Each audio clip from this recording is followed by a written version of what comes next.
आयुष्य म्हणजे काय हे अनुभवल्याशिवाय कळत नाही. आणि आयुष्याचा ऊन पावसाचा खेळ अनुभवायचा असेल तर त्यासोबत येणाऱ्या समस्यांनाही जवळ करावं लागतं.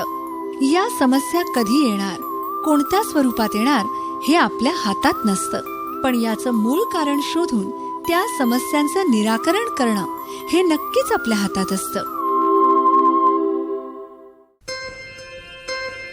तुमच्या आयुष्यातही अनेक समस्या असतील, मग त्या पैशाशी संबंधित, अनारोग्य, शिक्षणात अधोगती, नोकरीत ताणतणाव कोणत्याही असू शकतात.